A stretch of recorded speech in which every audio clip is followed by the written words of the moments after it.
Dengar tak? Dengar. Suara dia tak dengar. Suara aku tak dengar. Pakai mic.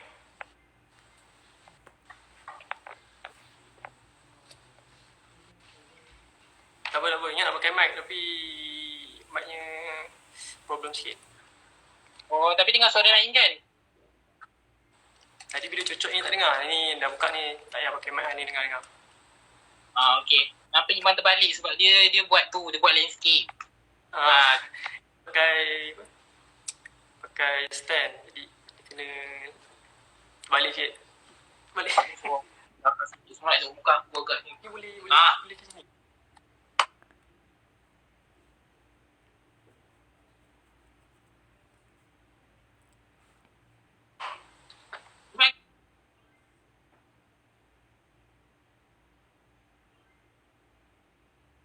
Ini adalah dia yang tak kenal tu.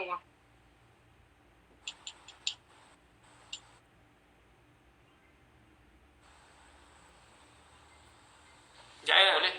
Nak try je. Nak try je. Okay. Kita masih ingat sebenarnya. Ada muka Iman tegak. Sekejap. Ya, baik. Okay, boleh. Ni je. Sambil ni.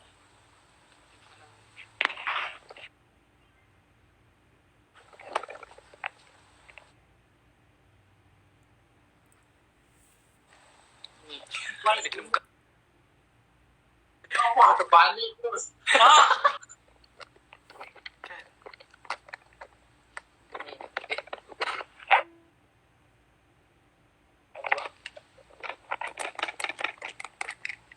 Betul.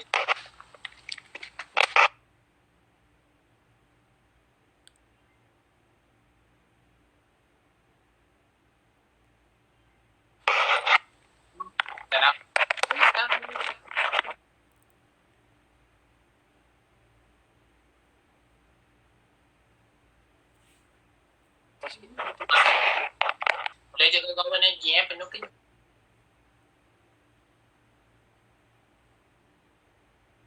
Okey. Kenalkan diri sangat dah. Okay. Sesi perkongsian kita mulakan dengan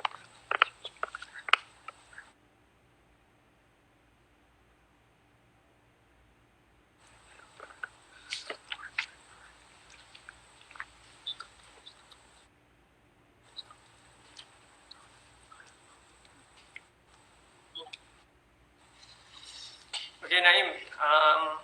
Daripada semua. Okay, Assalamualaikum warahmatullahi wabarakatuh.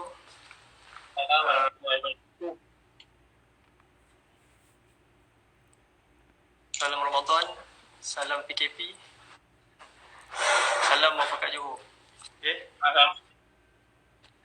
Okay, untuk malam ni saya tak adalah berniat nak mengajar je kan. Sebab nak berkongsi lah. Sebab nak mengajar pun bukan tahap saya lagi nak mengajar. Okay, cuma nak berkongsi lah sedikit berkaitan dengan ilmu tajwid. Okay. Jadi untuk makluman tentang kelas kemahiran asas tajwid ni.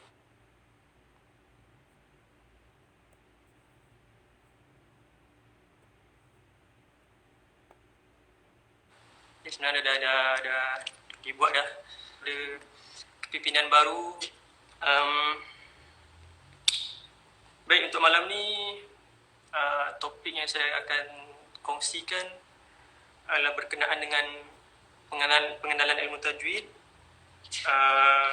kesalahan-kesalahan dalam bacaan Al-Quran, tingkatan-tingkatan bacaan di dalam Al-Quran, dan juga cara-cara bacaan ta'zah dan juga cara-cara bacaan Bismillah, Basmalah.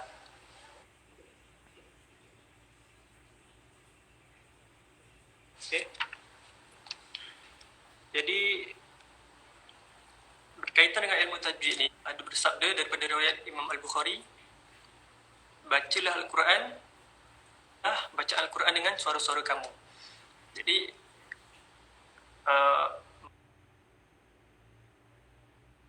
maksudnya apa? Rasulullah SAW menyuruh kita untuk membaca Al-Quran dengan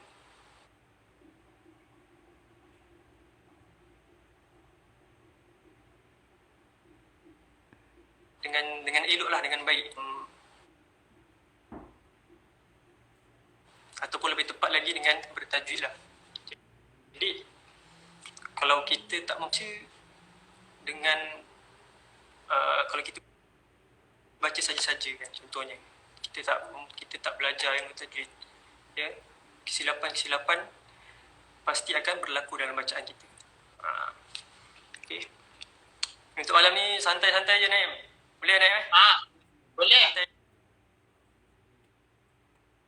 Jangan serius sangat. Boleh tak boleh. Ada apa soalan? Okay, Naim. Sebelum contoh Naim Cina nak kahwin kan. Sebab kahwin. Jadi kalau kita nak cari calon isteri, kita mesti kenal dulu latar belakang macam mana, pekerjaan dia apa kan. Jadi sama juga macam kita belajar, jadi kita kena kenal dulu latar belakang ataupun pengenalan sesuatu ilmu dulu. Okay? Jadi untuk pertamanya saya akan menyentuh tentang pengenalan ilmu tajwid. Okay? Okay, sebelum tu saya sarankan untuk sesiapa yang nak belajar asas tentang ilmu tajwid, buku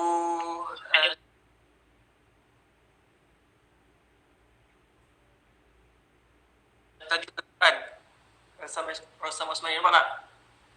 Nampak. Kitab ni boleh dikatakan agak baik juga lah untuk digunakan rujukan yang baik lah. Okay. Tajwid ataupun pengertian tajwid. Okay, apa dia pengertian tajwid ni? Menurut bahasa, tajwid ni bermaksud memperelokkan sesuatu. Okay. Dari segi bahasanya, tajwid ini adalah untuk memperelokkan sesuatu.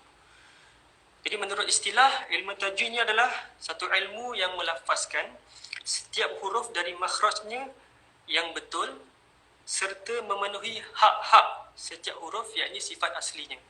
Apa dia sifat aslinya ni? Sifat asli ni dikatakan adalah sifat-sifat yang lazim yang ada pada huruf.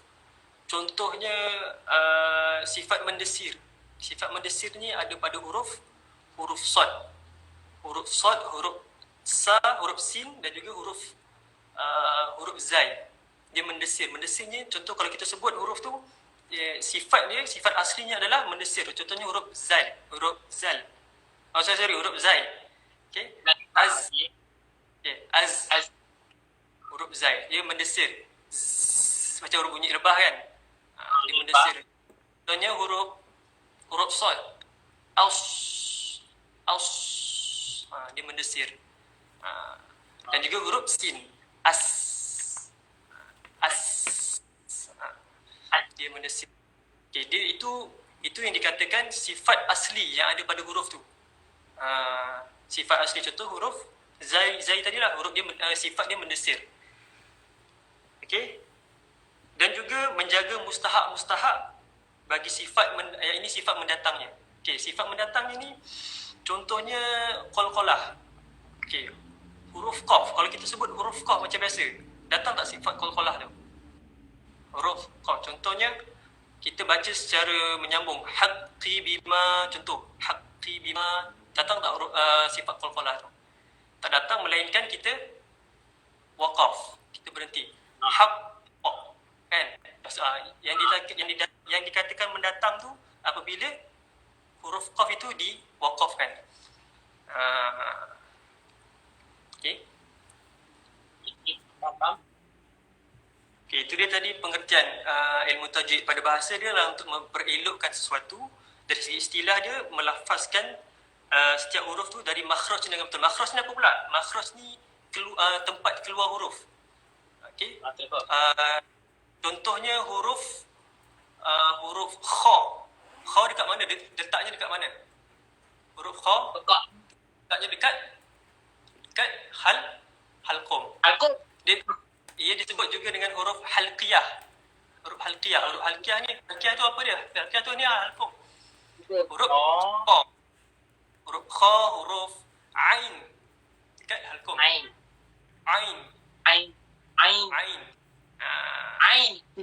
Bongo. Apa? Tak ada apa. Okay, saja je.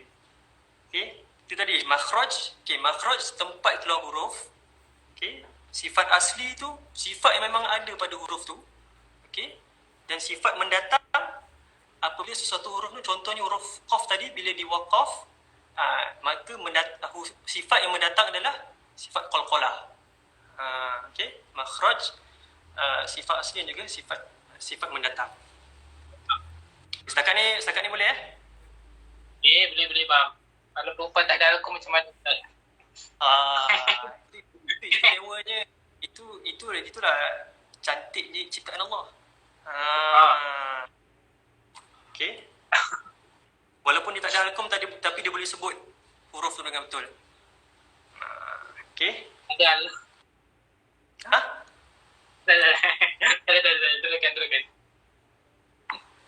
Okay, seterusnya hukum. Apa dia hukum kita mempelajari? Okay, ada beza hukum mempelajari dan hukum membaca Al-Quran dengan bertajwid.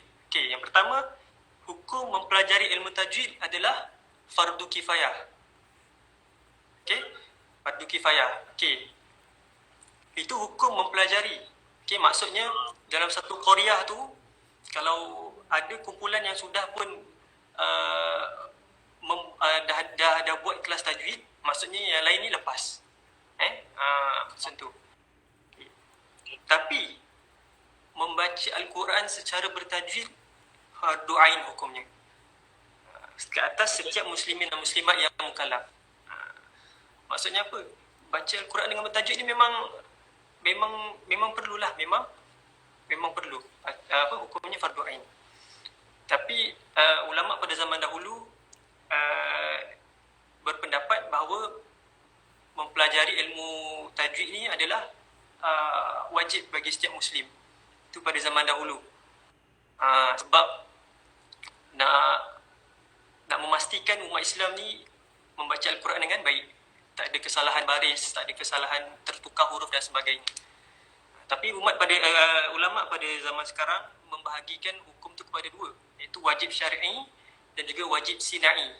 Okay, wajib syar'i ni adalah wajib ke atas muslim ataupun muslimat mempelajari asas dia sahaja. Contohnya seperti baris atas, baris bawah, yang asas, baris atas, baris bawah, huruf-huruf. Okay.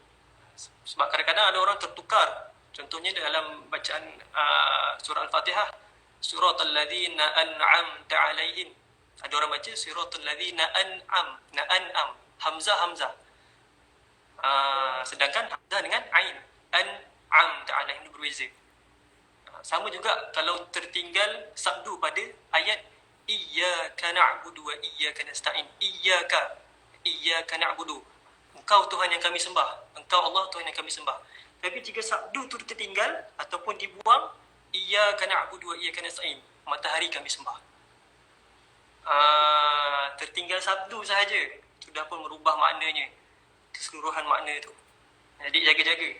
Sebab surah Al-Fatihah ni rukun qauli dalam solat. Rukun. Kalau tersalah bacaan, tersalah baris, tersalah huruf, tertukar huruf, batal solat kita. Kena jaga. Okay. Baik, tadi hukum mempelajari fardu kifayah, hukum membaca Al-Quran dengan bertajwid fardu ain. Jadi lebih baik kita mempelajari ini. Sekarang kita sedang ada proses ilmu lah kat sini, proses menimba ilmu. Walaupun saya cuma berkongsi saja, tapi mungkin ada kawan-kawan kita yang baru tahu, jadi dia dapat ilmu baru kat situ. Okay. Jadi ilmu tajwid ni, apa dia kelebihan ilmu tajwid ni? Okay, bukan kelebihan mempelajari, kelebihan ilmu tajwid itu sendiri apa dia? Ia adalah semulia-mulia ilmu. Sebab apa? Sebab dia berkaitan terus berlangsung dengan kitab Al-Quran. Kalau kita cakap tentang ilmu tajwid ni, terus otomatik dalam kepala kita Al-Quran lah. Ilmu tajwid mesti berkaitan dengan Al-Quran. Jadi ialah semulia-mulia ilmu. Okay. Dan ia juga berdasarkan dengan sepotong hadis Rasulullah yang bermaksud daripada Osman bin Affan radhiyallahu anhu berkata Rasulullah sallallahu alaihi wasallam bersabda, sebaik-baik kamu adalah yang mempelajari Al-Quran dan mengajarkannya. Jadi moga-moga kita termasuklah dalam golongan yang Rasulullah sabdakan ni, okay? Sebaik-baik daripada kita yang mempelajari Al-Quran dan mengajarkannya kepada orang lain. Jadi kalau dah dapat ilmu malam ni, nanti sampaikanlah dekat kawan-kawan yang lain. Okay, itu riwayat daripada Imam Al-Bukhari. Okay. Jadi apa dia faedah kalau kita mempelajari ilmu tajwid ni? Sudah semestinya lah. Yang pertama kita dapat membaca Al-Quran dengan baiklah. Dapat jaga setiap hukum yang ada pada dalam bacaan-bacaan kita.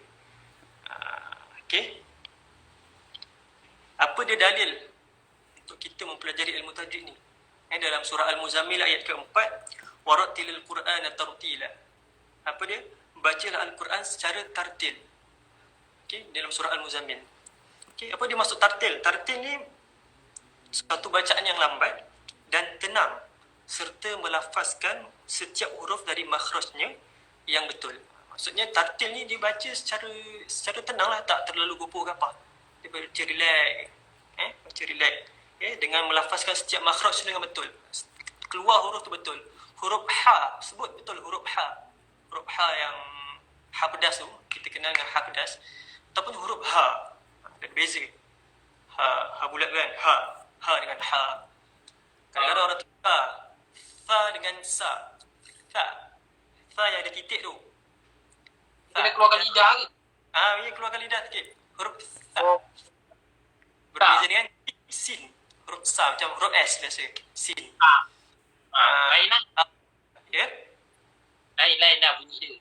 Lain bunyi ni. Tapi kalau orang tertukar. Contoh, Bismillahirrahmanirrahim. Bismillahirrahmanirrahim. Dibaca dengan ha. Bukan dengan huruf ha. Ha maftuh tu, ha tu. Tapi kalau tertukar huruf, dah tertukar maksud. Jadi, batal lah solat kita. Sebab Bismillah juga dalam sebagian ulama mengatakan Bismillah juga termasuk dalam surah Al-Fatihah, ayat-ayat dalam surah Al-Fatihah. Jadi kena jagalah. Okey, tadi tartil. Tartil tu bacaan yang lambat serta tenang. Okey, dan juga menjaga setiap makhraj yang keluar tu dengan betul dan memenuhi hak-hak sifat asli tadilah. Sifat asli ni sifat yang asal pada setiap huruf tu, yang ada pada huruf tu. Contohnya macam berdesir tadi. Dan juga sifat yang mendatang. Contohnya qalqalah tadi. Okey. Dan memelihara segala hukum tajwid serta merenung maknanya. Okey, bila kita bercakap tentang ilmu tajwid ni, kita kena pegang pada 7 ta. Ada 7 ta yang kita kena ingat. Okey. Ta, 7 ta. Ta yang pertama apa dia? Tilawah. Tilawah ni kita bacalah tilawah. Okey. Yang kedua, tajwid. Tajwid ni baca Al-Quran secara bertajwid. Lepas tu tartil. Tartil ni tadilah bacaan yang lambat serta tenang. Dia tak baca terlalu laju. Lepas tu tarannum. Tarannum ni baca secara berlagu lah. Tapi setengah orang dia tak berapa mahir tarannum, tapi tak apa. Itu tak jadi masalah. Okay. Lepas tu tarannum, tadabbur. Tadabbur ni apa dia? Kita mengambil ibrah lah daripada ayat Al-Quran tu. Kita baca ayat bahasa Arabnya, lepas tu kita baca maknanya. Itu tadabbur. Kita mengambil ibrah, memahami ayat tersebut. Lepas tu yang keenam, apa tadi? Tilawah, tajwid, tartil, tarannum, tadabbur, tahfiz, menghafal. Tahfiz, hafal. Tahfiz ni yang para tahfiz, tu tahfiz, dia menghafal. Dan juga yang terakhir, ta'mal. Okey. Ta'mal. Itu kita mengamalkanlah apa ni, suruhan Allah, meninggalkan larangan Allah. Okay, 7 tadi. Pertama, tilawah, tajwid, tartil, tarannum, tadabbur, tahfiz, ta'mal. Okay. Ingat 7 huruf yang kita kena pegang. Menurut Saidina Ali, tartil ni bermaksud mentajwidkan huruf dan mengetahui tempat berhenti. Menurut Saidina Ali bin Abi Talib, pada pendapat beliau, tartil ni bermaksud mentajwidkan huruf dan juga mengetahui tempat berhenti. Kita tahu mana tempat nak berhenti, mana tempat waqaf. Okey. Antara masalah-masalah yang diperbincangkan dalam skop ilmu tajwid ni apa dia? Yang untuk mengenai yang berkaitan dengan kaedah-kaedah dan juga cara-cara bacaan. Dan secara keseluruhannya yang memberi pengertian hukum cabangan. Nanti kita akan belajarlah. Kita akan sentuh bab tu nanti. Matlamat hukum ilmu tajwid ni disusun oleh imam-imam Quran adalah untuk memelihara lidah kita daripada kesalahan dalam membaca Al-Quran. Bayangkanlah kalau tak ada ilmu tajwid ni macam mana. Mungkin akan banyak kesalahan-kesalahan yang berlaku dalam bacaan kita. Jadi kita bersyukurlah sebab ilmu tajwid tu masih kekal sampai hari ni. Okay. Cuba bayangkan cuma kalau taranum tu sahaja yang kekal, tajwid tak kekal. Bismillahirrahmanirrahim. Dia punya mat asli dia melebih-lebih. Kita nak dengar orang taranum ni tapi tak ada tajwid. Tajwidnya tunggang langgang pun tak boleh. Okey. Baik, itu untuk pengenalan ilmu tajwid. Setakat ni dapat semua dapat. Okey. Punya maksud dia, hukum dia, kelebihan ilmu tajwid itu sendiri, faedah kita mempelajari ilmu tajwid. Okey, makna tartil tadi. Okey. Dan juga matlamat ilmu tajwid ni disusun ataupun dicipta. Baik, seterusnya kita akan berpindah kepada kesalahan-kesalahan dalam bacaan Al-Quran. Okey, antara kesalahan ulama telah membahagikan kesalahan-kesalahan dalam bacaan Al-Quran ini kepada dua bahagian. Okey, yang pertama, kesalahan yang nyata. Okey, kesalahan yang nyata. Yang kedua, kesalahan yang tersembunyi. Okey, kesalahan yang tersembunyi. Okey, kesalahan yang nyata juga dikenali sebagai al-lahnul jali. Al-lahnul jali. Al-lahnul jali. Ejaannya al-lahnul alif lam lam hanun. Al-lahnu itu al-jali. Alif lam jim lam ya. Al-lahnul jali. Okey. Itu kesalahan nyata yang pertama. Kesalahan nyata ni apa dia? Kesalahan yang berlaku pada sebutan huruf. Sama ada membawa kepada perubahan maksud atau tidak. Okey, macam saya katakan tadilah, tertukar huruf daripada huruf ha kepada huruf ha, huruf ta kepada huruf sa, huruf dad kepada huruf dal. Ada walad dalin. Padahal huruf dad tu sifatnya tebal. Walad walau. Kadang-kadang ada juga imam-imam yang baca macam tu.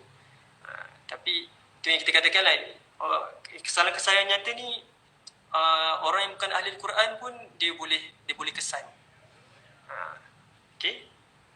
Tak semestinya orang yang ilmu yang ada ilmu yang pro tentang tajwid ni saja yang boleh mengesan. Orang-orang yang tak belajar ilmu tajwid secara mendalam pun boleh mengesan kesalahan-kesalahan ni sebab ia kesalahan yang jelas. Sebab dinamakan kesalahan yang nyata. Okay, yang pertama tadi sebab kesalahan yang berlaku pada sebutan huruf. Contohnya tertukar huruf. Okey.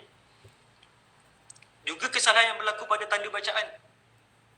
Contohnya tertukar baris. Alhamdulillah Rabbil alamin. Tapi dibaca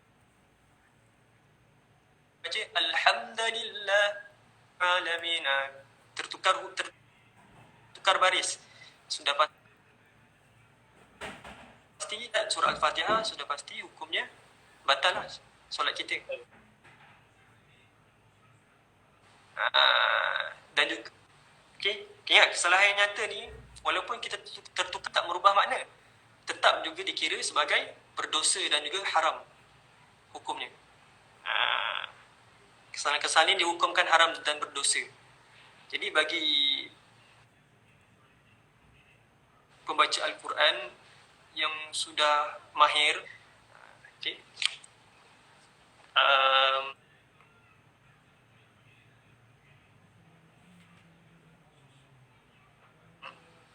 baca tu